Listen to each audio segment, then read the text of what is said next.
Hey, what's up guys, this is Cupid here, and today I'm going to be bringing you guys a Search and Destroy gameplay. This is a public match 6v6 Search and Destroy. This is going to be an 18-1 and 5 rounds, so a pretty good gameplay. And today I'm going to be talking about gaming equipment and stuff that I use and stuff that I would recommend to you guys. And I'm just going to tell you guys about that, and I apologize a little bit. I did do this video already, but it wasn't on this channel. It was on a different channel, so I'm gonna redo the video. The commentary wasn't very good, and I was a little laggy because I was using my Astro Mix amp, but now I'm using a Blue Snowball to record commentary, so the quality is a little bit better. So I'm gonna tell you guys what game equipment I use and what I would recommend. So for my controller, I use a Scuff controller, and it is a controller kind of with two paddles on the back. It's kind of a modded controller, but it is approved by MLG and EGL and all those big gaming companies in UMG and all those LAN event companies.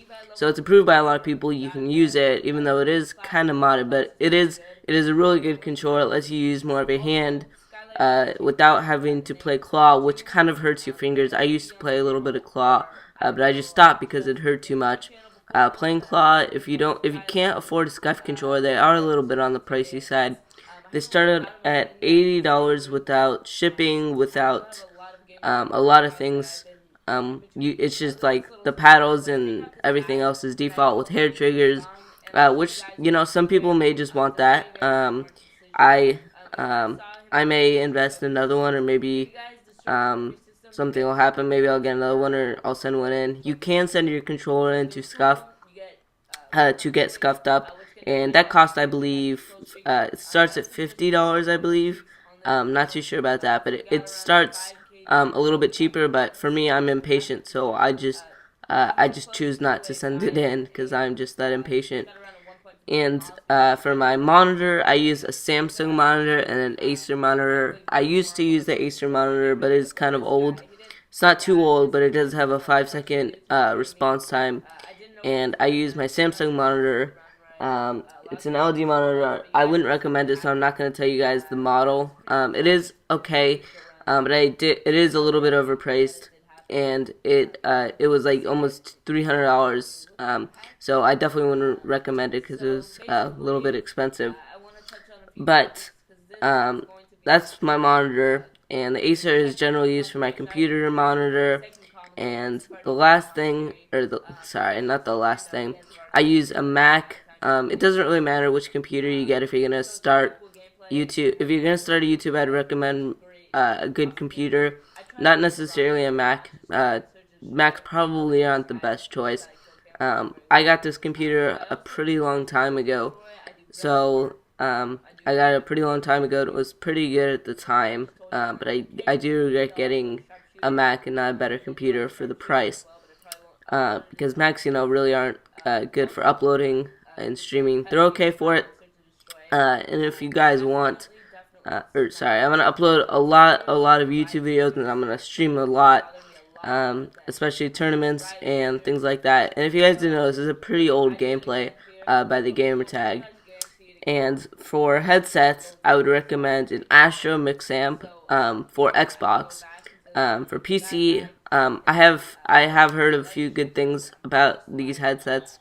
The Plantronics Gamecom Commander and the Creative Fatality headsets. I've heard some pretty good things about, but don't take my word for it because I've never used them personally. And like I said, the Astro Mix amp is pretty much a must for Xbox and PS3. Like I said, guys, most of this stuff is for Xbox and PS3. They do make Xbox and PS3 Scuff controllers. The monitors, of course, for both, so on and so forth. And I'd recommend either SteelSeries Siberia V2 or just the Astro headset. And I've been hearing a lot of good things about the Razer Krakens. But I haven't tried the Razer Kraken, so I can't say that they're good because I've never tried them. I can't say if they're bad or they're good. The only ones I've tried are Siberia's and the Astros, and I don't know. It's pretty much a tie for me. I like them both a lot, so it all depends on you. They're pretty much the same comfortability in my opinion, but the Siberias do have a better mic, so that could be something that you guys want. It's something that I definitely want because I put on my Siberias when I commentate, and I use the mic from it, but I also record from the Blue Snowball, so it's kind of like a pop filter, which is pretty cool. I guess it just works really well. The sound is pretty good. So that's pretty much. Oh, I also use. I was about to say that's almost it. I use squid grips as well for Xbox. I also make PS3 squid grips.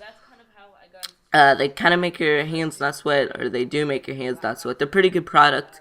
They're only $15. They're probably the cheapest gaming product you can get, and so the squid grips are probably the cheapest and some of the best. You can apply it to your scuff controller. You may have to cut it though. I didn't have to cut mine, but I probably didn't put it exactly in the right position that I should have put it in. And like I said, the Astro Mix Amp, the scuff controller, the squid grips, the monitor, and if you want, then Control Freaks, I would probably recommend them. But they did screw my aim up a little bit because my aim is back to normal, but I didn't have my I don't know what the word is for it. I took my Control Freaks off, and they kind of just screwed my aim up. I don't remember why I took my Control Freaks off, but they did screw my aim up. So if you do get Control Freaks, I'd recommend you not take them off. They did help me though, so I'm thinking about trying them again. Definitely a good product. And like I said, the products in the video, I'd recommend them. But that's pretty much it, guys. Peace out. That's pretty much it.